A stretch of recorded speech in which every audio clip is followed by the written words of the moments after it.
Yeah, I put my dad in the street against a heavyweight. I've gone back to the dad. I've punched him a few more There's times. 5 blokes outside my front door. Can you come and help One me? hell of a fucking story, so stay tuned.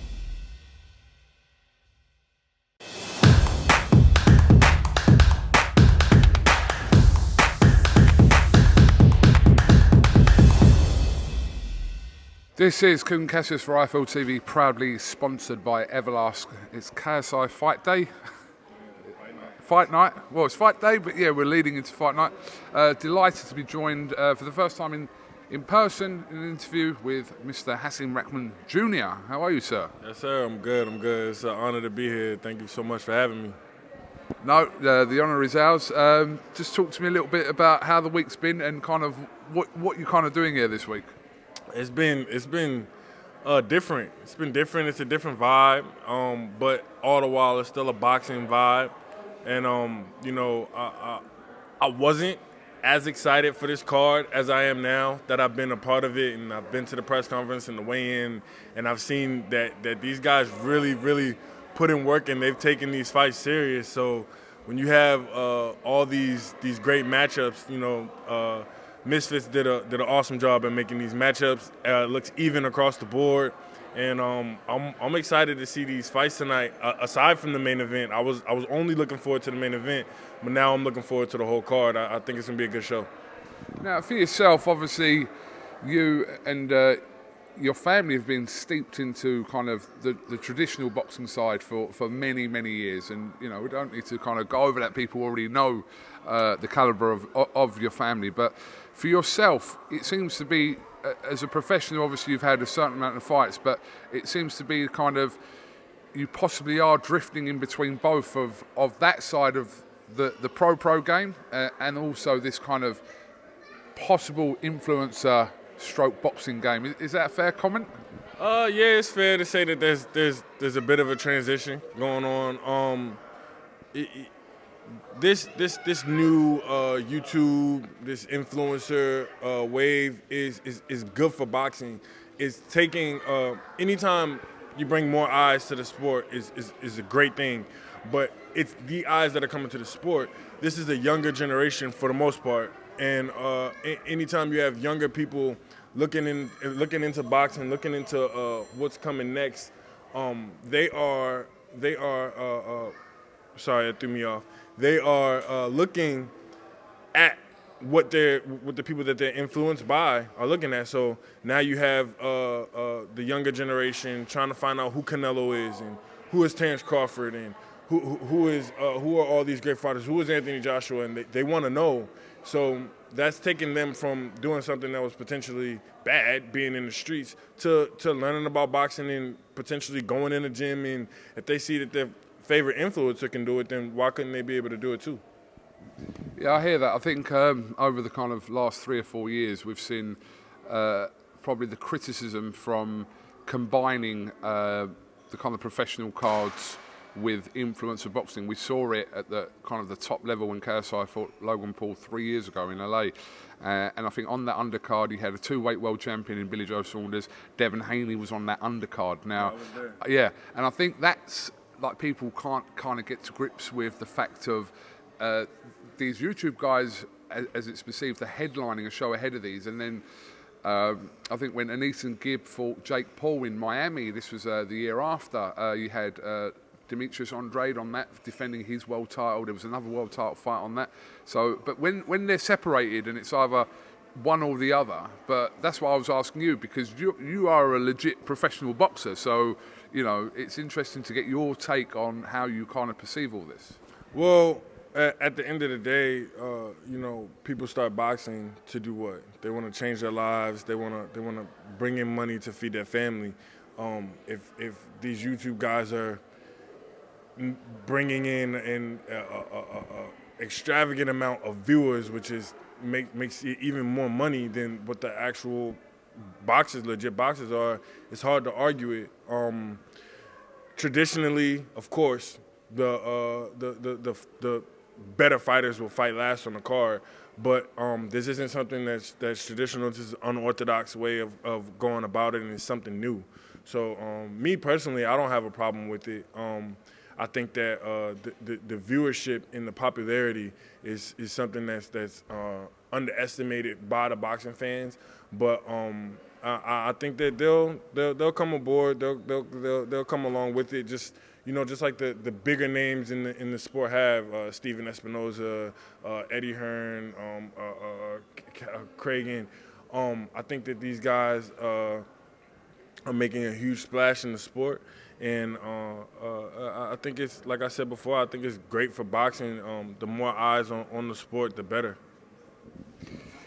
Okay, so I know you've over the last few weeks you've spoken about this a lot, but I just wanted a summary of this whole collapse of a fight with Jake Paul. It was, I think, from a fan perspective, we were interested, obviously, to see how he fared against who we all deem as a legitimate boxer. We said this earlier on in yourself, and it was kind of looking at Jake's last few opponents. This was the kind of now, all right, now he's in with what we or everyone perceives to be a real fighter, not a real fighter, as in a real boxer, shall we say. So what is your summary of kind of what happened regarding that situation with Jake Paul? Before the fight, when people were asking me what I thought was going to happen, I was telling them, Jake Paul's going to panic. When we get in a fight, he's going to panic. He doesn't.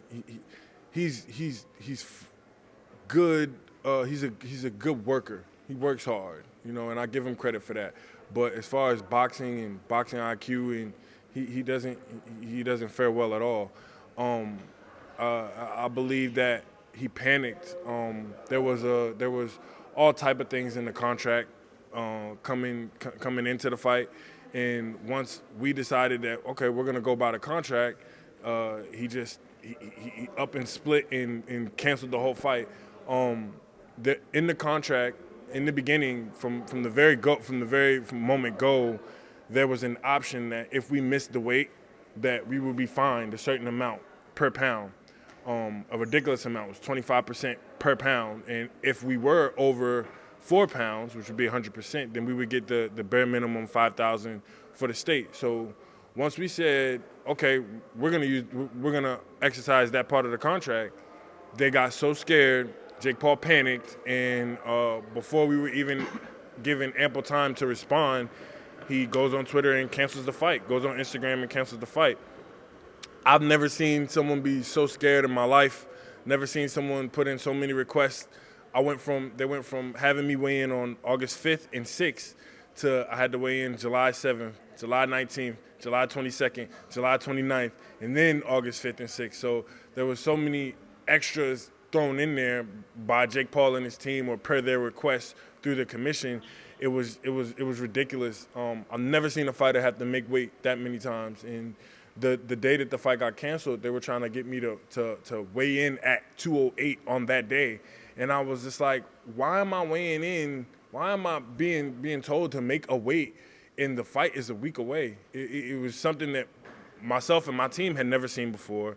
So we told them, okay, well, we're going to exercise this right in our contract, and they took the high road. They left the whole fight on the table, and like I said before, I was willing to fight Jake tonight on this card and give my entire purse to the other 50% of the purse that he covered, because he covered 50% of the fighters on the undercard's purse.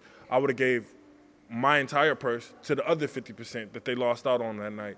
So, me and Jake Paul not being in the ring is 100% on Jake Paul. I've been trying to make the fight. I've never said that I didn't want the fight. And him canceling the fight just proves me right. He panicked.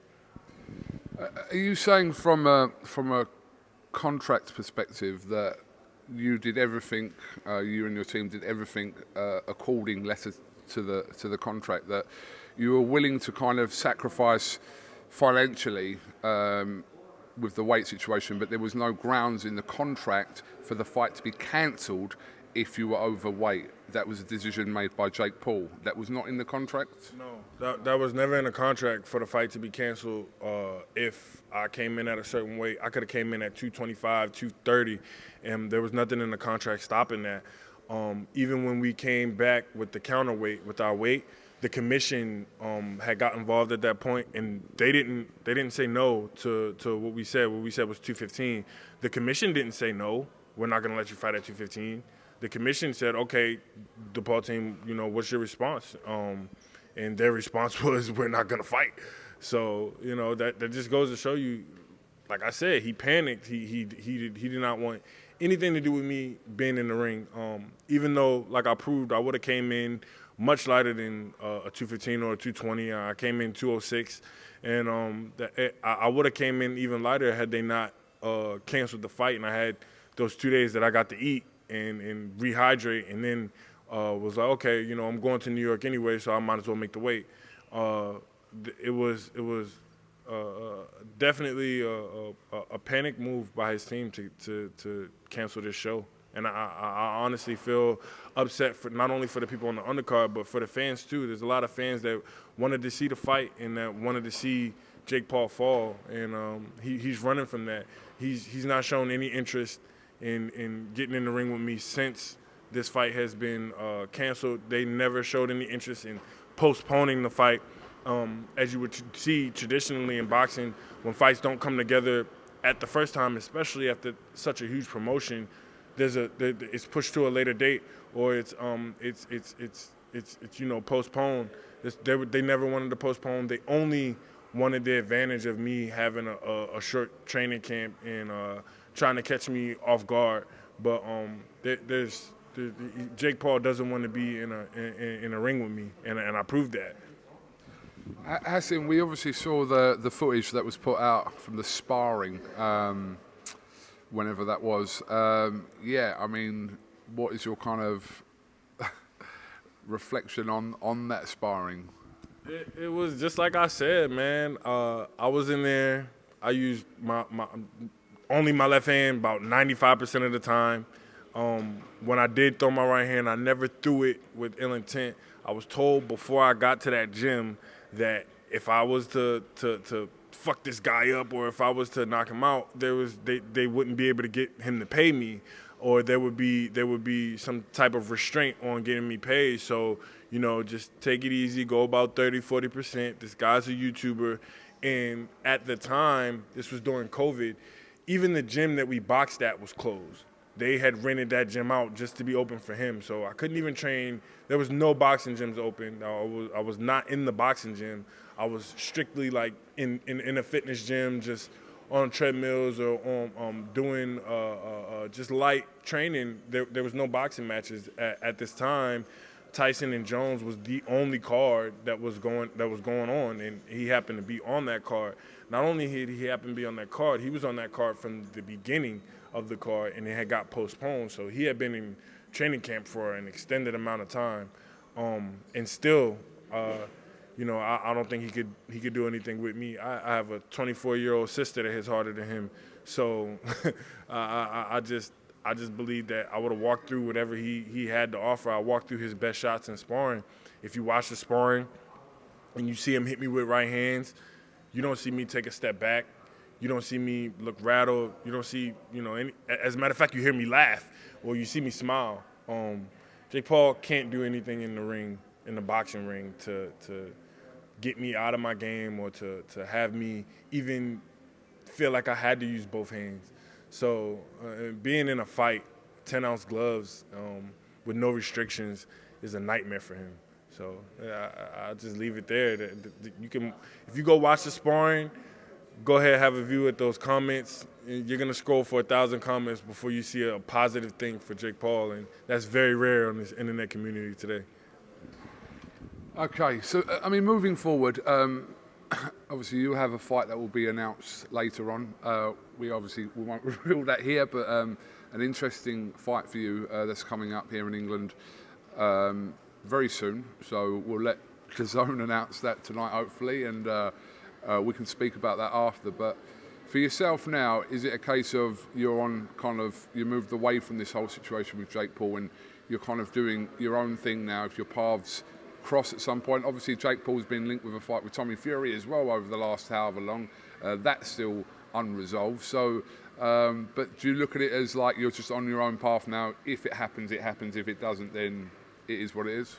Nah, man, fuck Jake Paul. I'm trying to get him in the ring and beat his ass.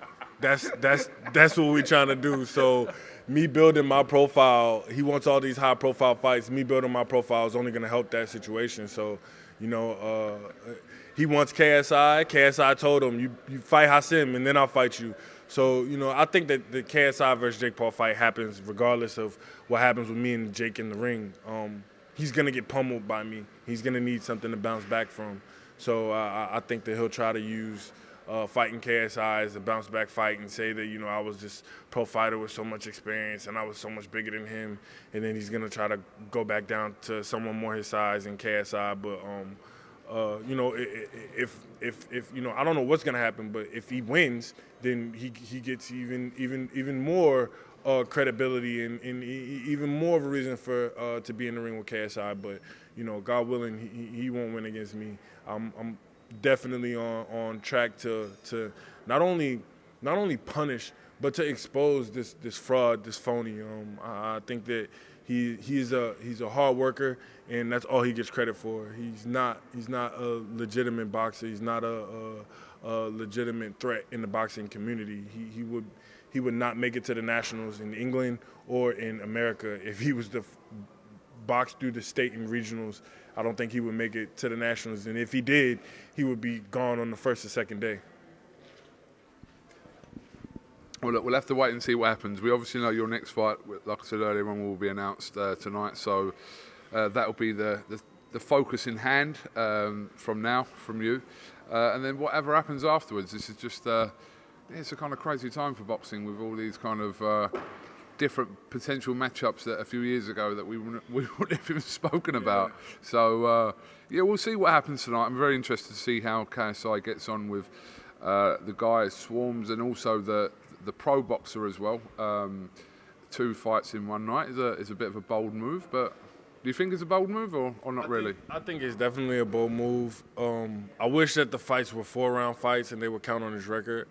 Because in my belief in me knowing boxing and just seeing and being here now, I think he's gonna knock both guys out. Swarms is a rapper. He just learned how to box. KSI is in tremendous shape. I think he's gonna knock him out. And then Pineda seems like he's shaking under the lights, man. He looks overwhelmed by this whole just being a part of this. He looks very overwhelmed and. I think him being stopped 4 times in his 5 losses, I think I like how KSI has been looking in the gym at least. So we'll see if that transfers over into the fight, which it has in the past. So my prediction would be both fights. I think he's going to stop both of these guys, and it's just going to skyrocket him even more because, that's what people want to see. People want to see knockouts, and he set himself up to get 2 knockouts in one night. That's something that hasn't been seen in YouTube boxing before, and he's going to set the bar pretty high for himself. Well, not long to find out. We're literally hours away from the event tonight at the O2 live on DAZN pay-per-view. So I understand you'll be doing a little bit of talking and analysing on DAZN tonight, so we'll look forward to that. But Hasim, have you got anything else you want to say before we finish today? Absolutely. I appreciate all the fans and all the haters. Keep it coming. I go through and I read a lot. I cannot read everything. It's so much, but thank you guys for the support. You can support me by following me on social media. Click the follow button. Click the link. My YouTube is in all of my social media, so go subscribe. And we got a lot of great content coming. And if this is the new way, then we're gonna go ahead and be a part of it. And absolutely, everybody keeps asking if I still have aspirations to get a world title. And yes, I will be campaigning exclusively in the Bridgerweight division with the WBC. So stay tuned. We got a lot coming.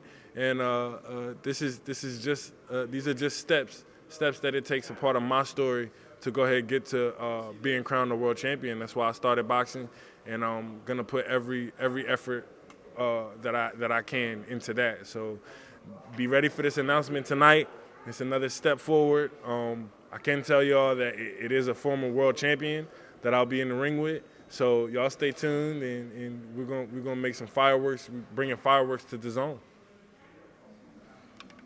Hasim, appreciate your time, and hopefully we'll grab a word with you after the main events tonight. One's very early and one's at the end of the night, so in between one of them we'll get a reaction to what's going on tonight. But yeah, it should be an interesting, fun night, so we'll look forward to it. So appreciate your time. Thank you, appreciate you guys, thank you. I put my dad in the street against a heavyweight. I've gone back to the dad. I've punched him a few more times. 5 blokes outside my front door. Can you come and help One me? hell of a fucking story, so stay tuned.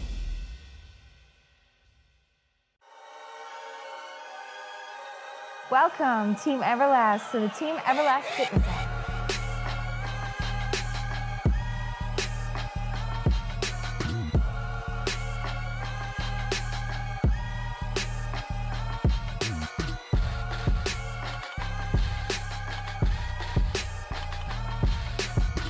Download the Everlast Fitness app and find your greatness within.